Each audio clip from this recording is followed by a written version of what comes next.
जी तो दोस्तों, the Japan house से शुजा हैदर नए लेसन के साथ आपकी खिदमत में हाजिर है। आज हम बात कर रहे हैं थोड़ा सा कल्चरल डिफरेंस पे। इसको हम कल्चरल शॉक भी कहते हैं कि आप अपने कल्चर से जब दूसरे के कल्चर में जाते हैं तो आपको एक शॉक लगता है कि इतना डिफरेंट कल्चर है। ठीक है, मिसाल के तौर पर हम पहले भी लेसन में पढ़ चुके हैं कि हम कहते हैं कि मैं, ठीक है, मैं शुजा हूँ। जापानी कहता है मैं शुजा हूँ। ठीक है, तो जापानी का मैं यहाँ पे, हमारी मैं यहाँ पे। मैं कर लूँगा यार, मैं खुद कर लूँगा। ठीक है, मैं खुद कर लूँगा। जापानी कहेगा मैं खुद कर लूँगा। वाताशी वा जिबुंदे यारिमास, जिबुंदे शिमास। ठीक है, अच्छा उसके बाद एक हमारे यहाँ इंडिया पाकिस्तान में एक आम जेस्चर है कि यार वो काम कर लिया, हाँ कर लिया, कर लिया, हाँ हो गया, वो काम ख़त्म हो गया, हो गया। हम गर्दन यूं करके हो गया कहते हैं। ठीक है, जबकि जापानी ज़ुबान में, जापान के कल्चर में अगर आप यूं कहते हैं इसका मतलब भाग बे, चल बे, या नहीं समझ में आया। ठीक है, तो ये जो होता है इसका मतलब नहीं समझ में आया या आप लिफ्ट ही नहीं करा रहे उसको, चल बे, चल बे, भाग जाओ। तो ये बिल्कुल डिफरेंट है। ठीक है, जब मैं फ़र्स्ट टाइम जापान गया और उसने कहा काम ख़त्म कर लिया, मैंने कहा कर लिया है, क्या मतलब, समझ नहीं आया काम। मैं कहा नहीं कर लिया ना, तो कहना कर लिया ऐसे नहीं होता, कर लिया ऐसे होता है, कर लिया, काम ख़त्म कर लिया, कर लिया। ठीक है, तो ये हमारा एक बड़ा डिफरेंस है। उसके बाद एक हम जेस्चर इस्तेमाल करते हैं हम इंडिया पाकिस्तान में, अब पता नहीं करते नहीं करते, मेरे बच्चों ने था कि वॉशरूम जाना है तो स्टूडेंट जो है वो यूँ करके उंगली बताएगा जी वॉशरूम जाना है। ठीक है, जापान में ये बड़ा ख़तरनाक वो है। इसका मतलब है आप कुछ, आपके दिमाग में कुछ उल्टा सीधा सेक्स के बारे में चल रहा है। ठीक है, तो इसको कभी जापान में इसको ऐसे नहीं करना वॉशरूम जाने का। ठीक है, तो वॉशरूम का ये जेस्चर जापान में नहीं है। ये समझे प्ले बॉय का जेस्चर है, तो ये एक बड़ा डिफरेंस है। अच्छा, उसके बाद हम जो हैं पोलाइट कौम है। खैर पोलाइट तो जापान भी है, लेकिन हम लोग बोलने में बड़ा आराम से बोल देते हैं। हाँ जी काम कर लिया, या आपने, मैंने आपसे पूछना कि जी फरमाइए, मैंने आपसे, आप आए मेरे पास में, जी जी कहिए, तो मैं बिल्कुल ढीले से लगे जी फरमाइए, हाँ जी फरमाइए क्या काम है आपका।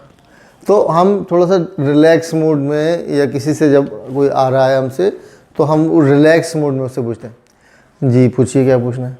ठीक है, जापानी जब अपने क्लाइंट उसके सामने आता है तो कहता है हाई हाई, जितना सीने से हाई कहे वो ज़्यादा ज़ोर से कहेगा, इसका मतलब है कि वो ज़्यादा आपको अटेंशन दे रहा है।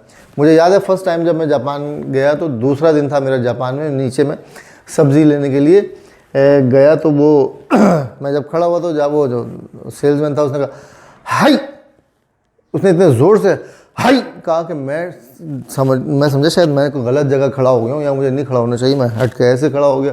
फिर उसने कहा हाई, तो मैं घबरा के थोड़ा सा इधर हो गया, तो फिर वो समझ गया कि ये फॉरेनर है, ये हाई का मतलब नहीं समझता उसका। फिर उसने कहा इशारे से कि क्या चाहिए, मैंने उसको इशारे से बताया कि ये चाहिए, और उसको बात चल पड़ी। तो हाई जो है उसका मतलब है जी हाँ कहिए हाई, इसका मतलब है जितना जापानी आपको ज़्यादा ज़ोर से हाई कह रहा है, इसका ज़्यादा अटेंशन दे रहा है आपको। ठीक है, तो ये जेस्चर है। और मैं आपको बता चुका हूँ पिछले लेसन्स में कि खामोशी से खड़े होकर बात सुनना जो है वो सही नहीं। अच्छा, हमारे यहाँ एक आम कल्चर है कि हम ऐसे खड़े होकर बात करते हैं। ठीक है, आपका बॉस कोई आपको बात बता रहा है, आप समझ रहे हैं कि आप अदब से खड़े हुए यूँ करके। ठीक है, ये जापान में बहुत बुरा समझा जाता है, ख़ासतौर पे किसी बड़े के सामने ऐसे हम यूँ खड़े ना, हम तो अब हमारे यहाँ कोई इतना कोई बुरा नहीं माना जाता।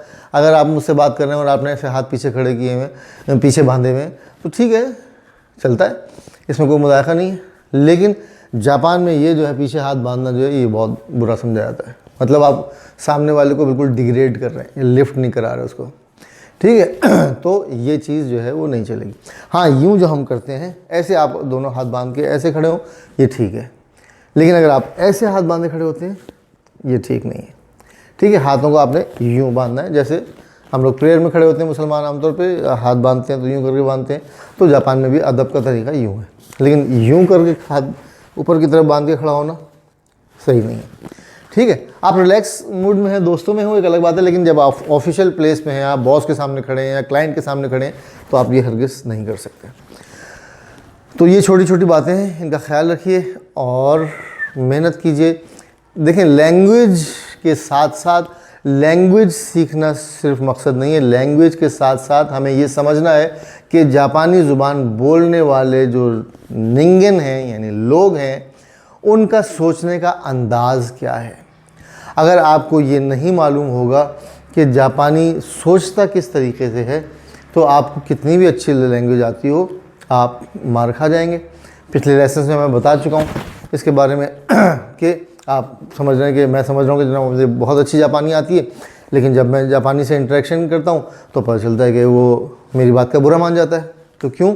हमें ये अंदाज़ नहीं पता, हमें ये बातें नहीं पता कि कौन सी बात जापानी को बुरी लग रही है, कौन सी बात अच्छी लग रही है। तो इन बातों का ख्याल रखिए। थोड़ा थोड़ा हम हर लेक्चर के बारे में बताते रहेंगे। आज ये छोटी सी बात आपको बतानी थी। ठीक है, शुक्रिया, धन्यवाद, अरिगातो गोजाइमाशिता।